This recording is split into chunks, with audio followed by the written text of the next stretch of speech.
Section 1. You will hear a woman calling a local museum about children's art and craft workshops.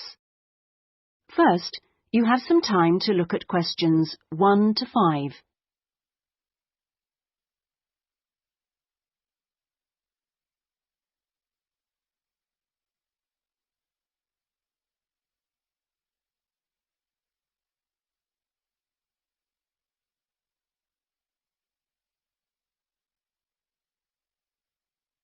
You will see that there is an example that has been done for you.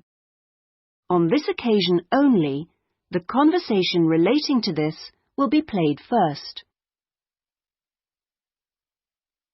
Good morning, Sidmouth Museum. Can I help you? Oh, yes. Good morning. I'm interested in the children's workshops, and I'd like a little more information, please. Do you mean the art and craft workshops? Yes, a friend of a friend mentioned them. The children do painting and make models and so forth. Yes, of course. Where to begin? First of all, as you probably know, they run every Saturday. The workshops are organised every Saturday, so Saturday has been written in the space. Now we shall begin. You should answer the questions as you listen, because you will not hear the recording a second time. Listen carefully and answer questions 1 to 5. Good morning, Sidmouth Museum. Can I help you? Oh, yes. Good morning. I'm interested in the children's workshops, and I'd like a little more information, please. Do you mean the art and craft workshops? Yes, a friend of a friend mentioned them. The children do painting and make models and so forth. Yes, of course. Where to begin? First of all, as you probably know, they run every Saturday. Fine. And what about ages? Well, all ages from 5 upwards are welcome, though we do ask that children below 8 years of age are accompanied by an adult. Fine. That wouldn't be a problem. What about cost? Well, I think you'll find them very reasonable. It's £2.50 a child, with 80p off for 2 or more children from the same family. Oh, yes. Very reasonable. And are they held in the main museum? Not exactly. They're nearby. Could you give me the full address? I don't know the area very well. Yes. It's Winter House. Right. And that's in Tamer Street. Could you spell that, please? Yes. Tamer Street. Lovely. And I do need to tell you that there's a security entrance, so you need to press the green button for someone to let you in. Don't press the red button, please. But don't worry, it's all clearly labelled. Okay. And one more question. Is parking available nearby? We're driving in from out of town. Your best bet is to leave your car at the back of the library. On a Saturday morning, there are plenty of spaces there. It's right next door to the museum. And can I ask about booking places? Yes, and I must tell you, you really should book by calling the education department here. Oh, I'm sorry. Should I have rung them instead of the main museum number? No, that's fine this time. Please don't worry. But for future reference, I'll give you the direct number. It's 200-765. Great. I've got that. Before you hear the rest of the conversation, you have some time to look at questions 6 to 10.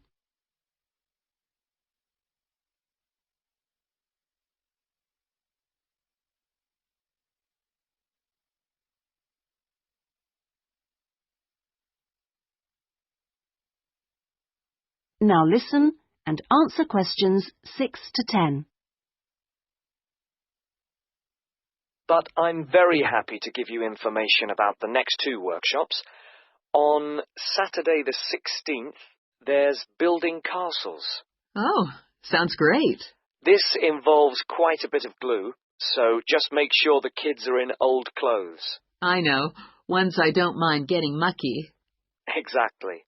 And if possible, could you bring along bottle tops, which the children might be able to use in the models, as decoration?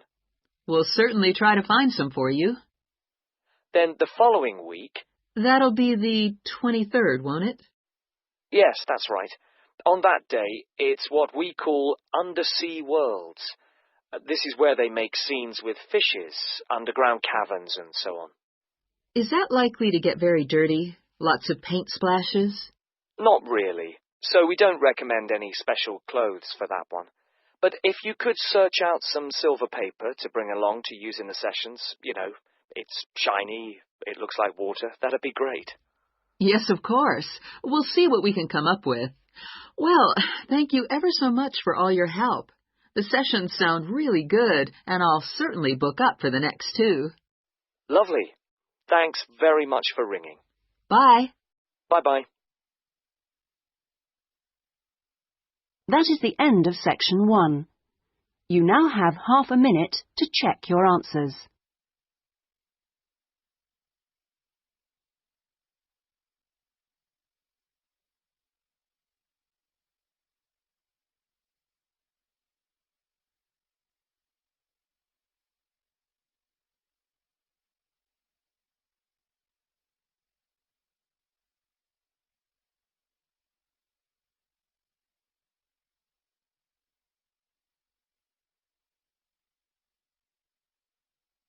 Now turn to section 2.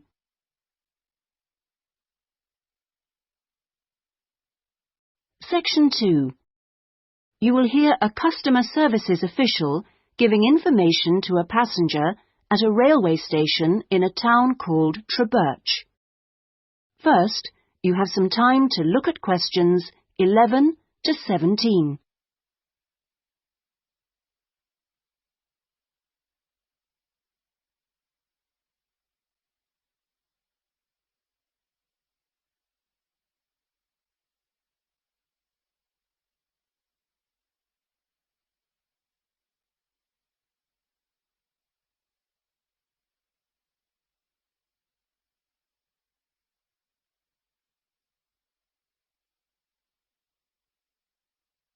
Now listen carefully and answer questions 11 to 17. Hello. My family and I are staying here in Trebirch for a week or 2, and we wanted to know about the train services. We're hoping to do a few local trips. Okay. Well, I can give you lots of details about all the trains going from Trebirch in the southwest. This leaflet will be very helpful, but I can tell you some of the main things. We've got 2 main train stations in the town. King Street is for local commuter lines and regional services. What about trains to London? I'll need to go there on business for one day. Then you need to go to Central Station. That's for all the national services. There are regular trains to London. They leave Trebirch every half hour on weekdays and every hour at weekends. It takes about 2 hours, a bit longer on Sundays. You've got a choice of first and second class, and there's a buffet car, though refreshments are included in the cost of a first-class ticket. Ah, right.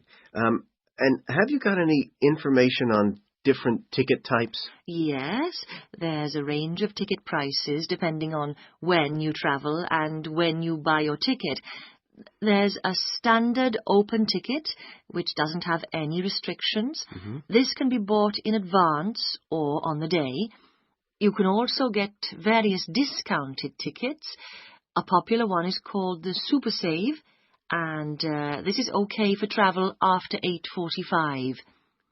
Then there is the special ticket, which is valid for travel after 10:15. The special tickets are also valid for travel at weekends. The cheapest tickets are called advance, and you have to buy them at least 6 days ahead. Only a certain number are available, and you have to make seat reservations for these.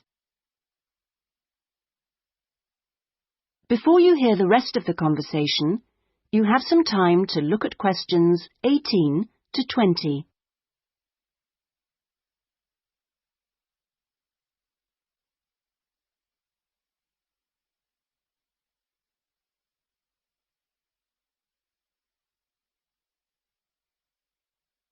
Now listen and answer questions 18 to 20.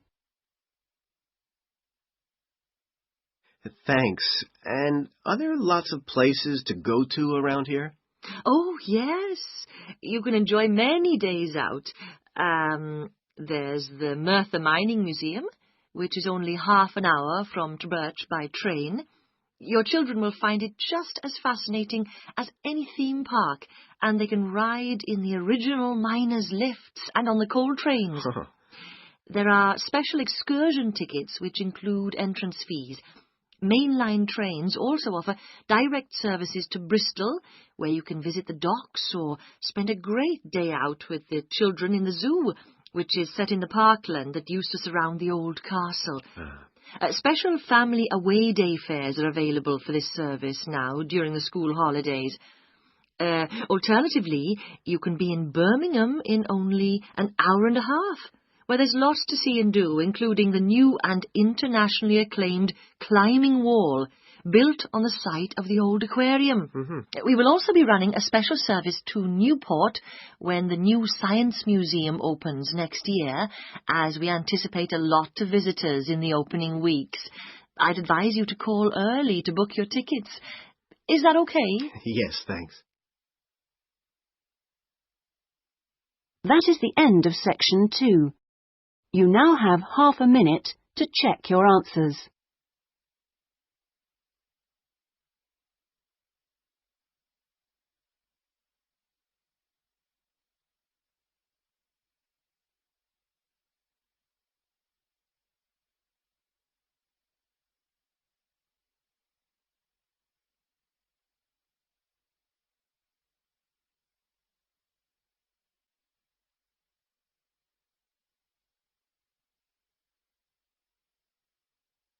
Now turn to section 3.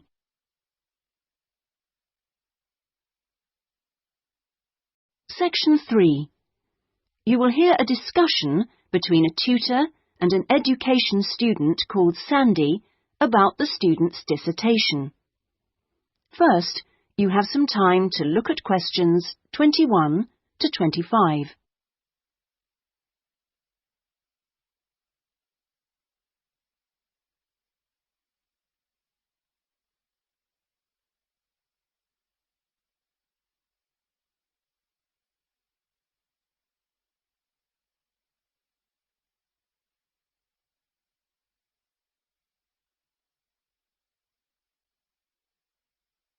Now listen carefully and answer questions 21 to 25. Hello, Sandy. How have you been getting on with your dissertation? Fine, and I've been working hard on the various action points we agreed on our last tutorial. Do you want to talk me through what you've done? Yeah, sure. Well, we agreed on 3 main targets for me to aim for. The first one was to find out about suitable data analysis software. Yes. And what I decided to do was to look through catalogues specialising in IT. That's a good idea. What did you come up with? I found the names of 2 promising ones. Right. But I also thought it'd be worthwhile talking to a lecturer. Oh, right. Who did you see? Jane Prince. Do you know her? She's in the computer centre? Yes, of course. She's the new head. Yes, well, she was very helpful. Oh, that's good. Did she suggest anything in particular? Yeah, she recommended software called VVAT and said I should book up for a couple of practice sessions using VVAT. Great. I'm sure you'll find them useful. And, of course, the second target was to draw up a survey checklist, which... Yes, you emailed me it last week. Have you had a chance to look? Of course. I think it's good. Very much on the right lines. I'd say your first 2 sections are spot on. I wouldn't suggest that you change anything there, but in section 3 you really do need to have questions on teaching experience. Yeah, I was thinking that section looked a bit short. Right. And my third target was do further reading on discipline. Oh, yes. I mentioned a couple of writers, didn't I? Yes, well, I got hold of the Banerjee, and I thought that was excellent, but I'm afraid I didn't manage to get hold of the essays about classroom management. You know, the ones by Simon Erickson. The bookshop said it was out of print, and the library doesn't have a copy. Oh, right. And I'm afraid I've lent my copy to another student. What I suggest you do is try the library again. This time apply for it through the service called Special Loans. Have you done that before? You're entitled to 6 books a year. Yes, no problem. That's what I'll do. So, lots of useful work done. Before you hear the rest of the conversation, you have some time to look at questions 26 to 30.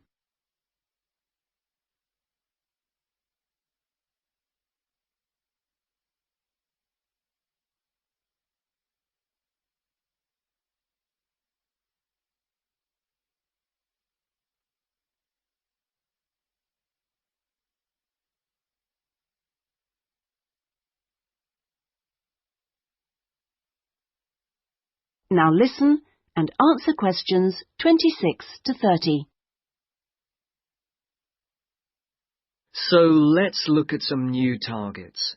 We'll start by having a chat about your Chapter 1. I very much enjoyed reading it. Your written style is very clear, and you've included lots of interesting descriptions of education in your target area. I've just got a couple of suggestions for some additional work. Of course. Could I just ask, what do you think I should call it? Well, I'd go for something like context review. What do you think? Well, short and to the point. Exactly. Now, as regards specific areas to work on, I'd be quite interested to have a few more statistics about the schools in the different zones. Oh, that wouldn't be a problem. I can get them from the internet. Great. And although you did make a reference to quite a few different writers, I think you should aim to cite more works written later than 2000. OK. That's more difficult, but I can try. When do you want that done by? Oh, it's not urgent. I should aim for the end of term. But in the meantime, I think you should also be thinking about Chapter 2. Should I be drafting it already? No, but I think you should note down its main sections. Yes.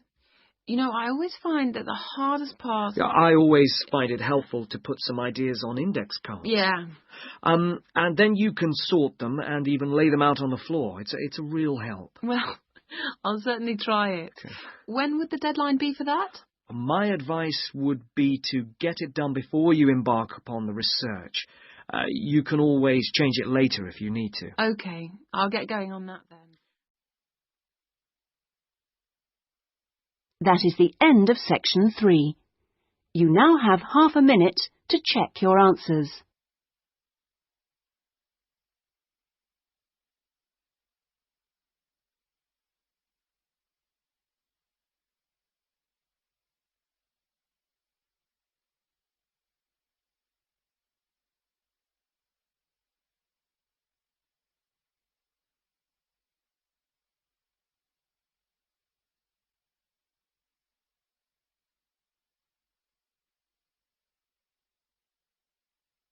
Now turn to section 4.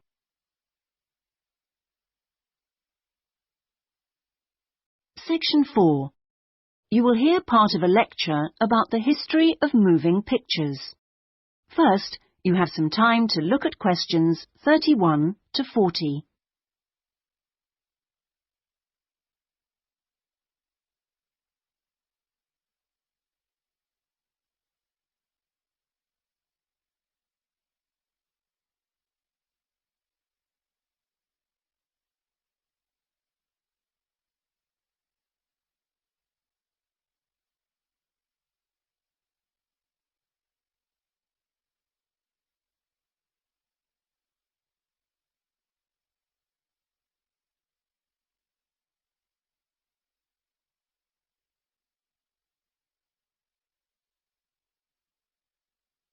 Now listen carefully and answer questions 31 to 40.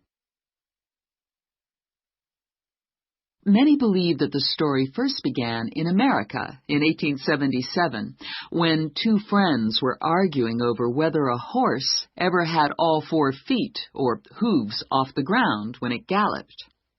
To settle the bet, a photographer was asked to photograph a horse galloping, and the bet was settled because you could see that all the hooves were off the ground in some of the photos. What was even more interesting was that if the photos were shown in quick succession, the horse looked like it was running. In other words, moving pictures. The person who became interested in taking the moving pictures to its next step was the famous American inventor Thomas Edison. Actually, he didn't do the work himself, but rather asked a young Scotsman in his employ to design a system, which he did. Now, this young fellow was clever, because the first thing he did was study other systems, primitive as they were, of moving pictures, and then put all the existing technologies together to make the first entire motion picture system. He designed a camera, a projection device, and the film. The system was first shown in New York in 1894 and was really very popular. Apparently, people lined up around the block to see the wonderful new invention. There were, however, a couple of problems with the system. The camera weighed over 200 kilograms, and only one person at a time could see the film. Well now, news of the new system in America traveled fast, and a number of rival European systems started to appear once people had heard about it. The single problem with all the systems was they couldn't really project the film onto a screen, so more than one person could see it. Then, in 1895, 3 systems were all developed, more or less at the same time and independently of each other. I guess the most famous of these was by the Lumière brothers from France, and they called their system the cinematograph, which of course is where the word cinema comes from. There were also 2 brothers in Germany who developed a successful system, and they called it a bioscope. Well, now once the problem of projection had been solved, the next challenge for the inventors was to make the films longer and more interesting. A continuing problem at the time was that the films had a tendency to break when they were being played, a problem which was caused by the tension between the 2 wheels, or reels as they are called, which hold the film. Now, this problem was solved by 2 American brothers.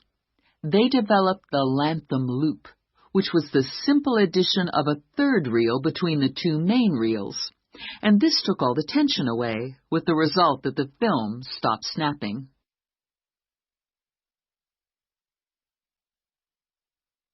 So now there was a real possibility of having films of more than 2 or 3 minutes. And this led to the making of the Great Train Robbery, the very first movie made. It only lasted 11 minutes, but was an absolute sensation, and there were cases of people watching the movie and actually fainting when the character fired a gun at the camera.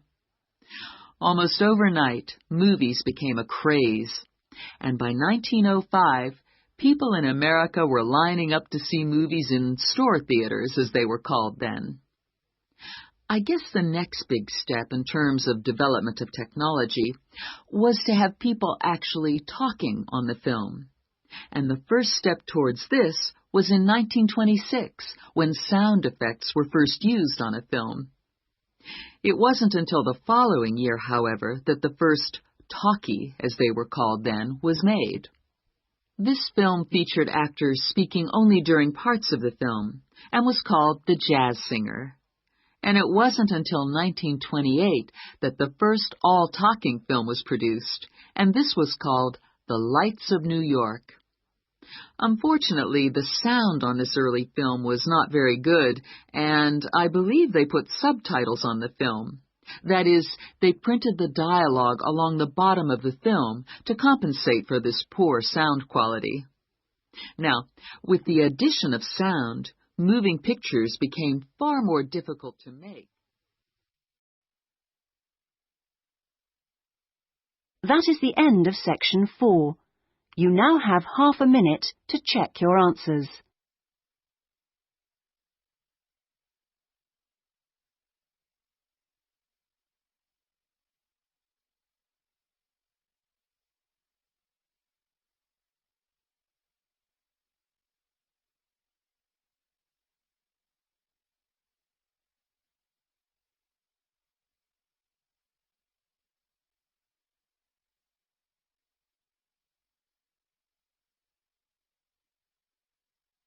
That is the end of the listening test.